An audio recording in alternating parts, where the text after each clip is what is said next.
One of the most ruthless and shocking moments of the 20th century saw the Romanian dictator Nicolae Ceausescu stood against a wall in front of a firing squad next to his wife.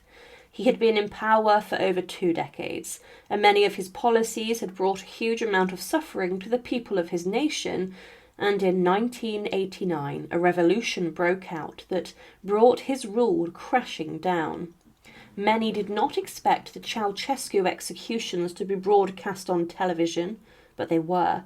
The television cameras actually missed part of the executions, as the firing squad, made up of Romanian paratroopers, shot straight into their targets quickly.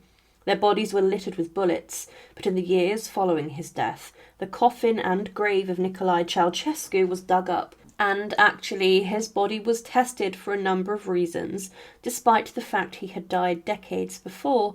But why was the coffin of the Romanian dictator opened, and what was discovered? To support our channel, please make sure to subscribe.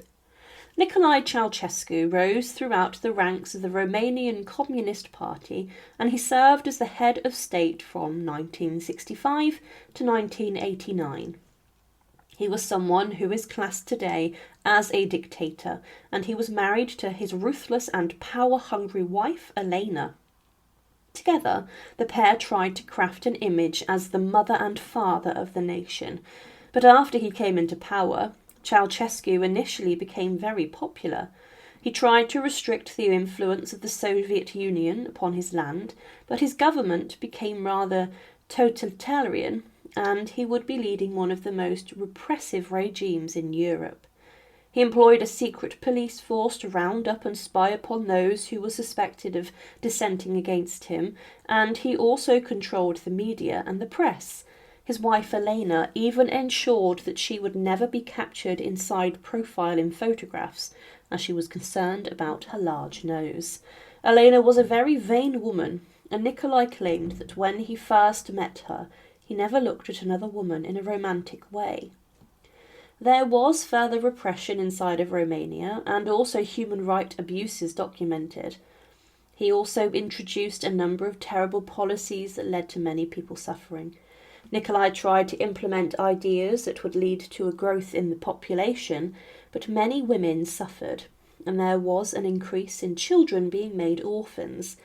He trashed the Romanian economy too, and his nation became incredibly in debt, and in 1982 he directed the government to export most of the agriculture production, and this led to many people starving, and they couldn't get basic resources, medicine or food. It was a sorry state of affairs, but eventually, like in most nations, the people could only take so much, and an uprising occurred. The Christmas Revolution, as it was known, emerged in Romania in the December of 1989.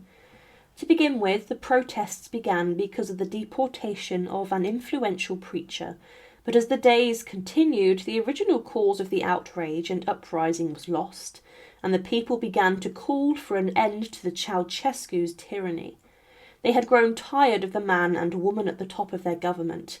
Inside different towns and cities, revolution broke out, and Nicolae Ceausescu left his wife Elena to deal with this, as he went off on a state visit to Iran, but Elena in principle could do very little. Eventually the army and military were ordered to fire on unarmed civilians, and there was a number of deaths. Upon her husband's return, a huge rally was organised in a square in Bucharest, and Nicolae Ceausescu, alongside Elena, lectured the crowd, and he performed a bizarre and disjointed speech. He did not have command over the crowd, and there were gunshots or fireworks heard, and there was then a general panic, but further fighting broke out between the protesters and Ceausescu's army.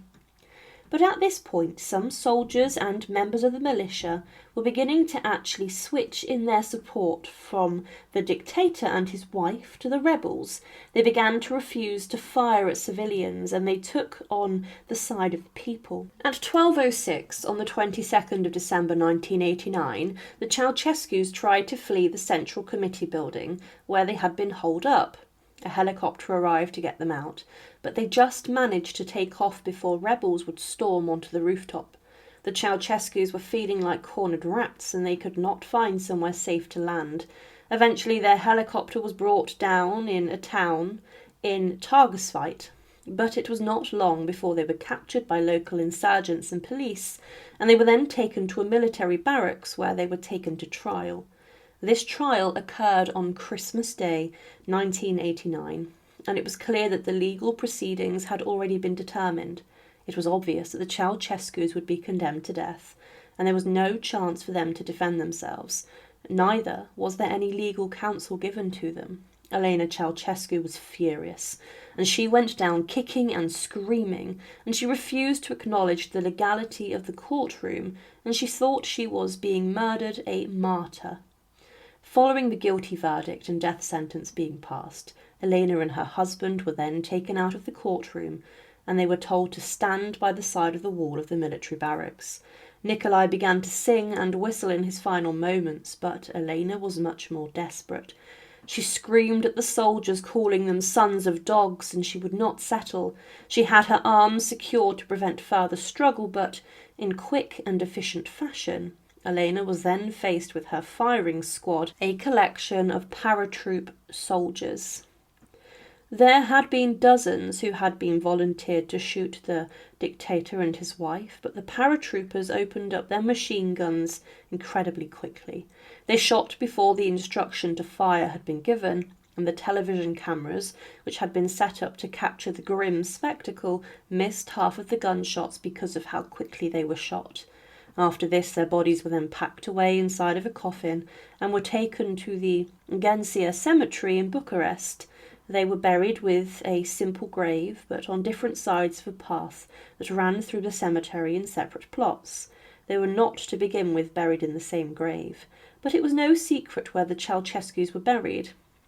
Communist symbols and many flowers decorated the graves regularly, but as the decades passed, the daughter of Elena and Nicolae asked for the remains to be dug up. She wanted her mother and her father to be buried together in the same plot. It was in the year 2010 that the graves of Nicolae Ceausescu and his wife were opened and disturbed. The reason this occurred and took place was to ensure that the bodies buried inside of these graves actually belonged to the dictator and his wife, as there was some seeds of doubt that had sprung over the years. For this to be confirmed, DNA testing was ordered. The graves were opened and the coffins of the Ceausescus were all opened. Many people witnessed the exhumations from within the cemetery. Pathologist specialists exhumed the bodies inside of the Ceausescu graves, and they lifted the corpses. For Elena Ceausescu, there was actually very little left of her, to the point that no DNA could be collected from her remains. Nicolae Ceausescu's remains were in a better state, and it was said that his body was still wearing the black winter coat and the grey fur hat that he was pictured wearing during his execution decades before. He had been buried in these, and DNA was extracted from Ceausescu's body and it was later sent back to the laboratories for testing. Later it was confirmed that the remains inside of Nicolae Ceausescu's grave were in fact his, as a DNA match was confirmed with the Ceausescu's son. With this it's confirmed that the remains inside of the grave were in fact the former dictators, and the doubt was gotten rid of. The bones of Elena were not tested, as not enough DNA was able to be extracted, but with the proximity of the burial to her husband, and with the fact the grave was marked, it was accepted that these remains were in fact Elena's. It isn't known why the bones of the dictator decayed much slower than his wife's. Probably her coffin may have not been sealed as well as her husband's. The burial of the Ceausescus was known to have been rather quick and rapid, and they were thrown inside of graves with no embalming, and little protection to the bodies was given. The DNA of Nicolae Ceausescu was actually confirmed twice, with his brother also giving a sample to confirm it.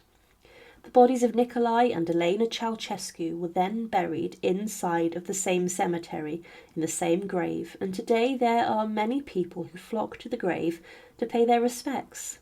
Their bodies are marked by a tombstone, a small distance from where they were originally laid to rest. The executions of the Ceausescus was ruthless and were brutal, but for many inside of Romania, it started the beginning of a new way of life. The body of Nicolae Ceausescu was in a good state when his coffin was opened, and this allowed scientists to successfully confirm that it was him inside of the grave. Thank you for watching, and to support our channel, please make sure to subscribe. And again, thank you so much for watching.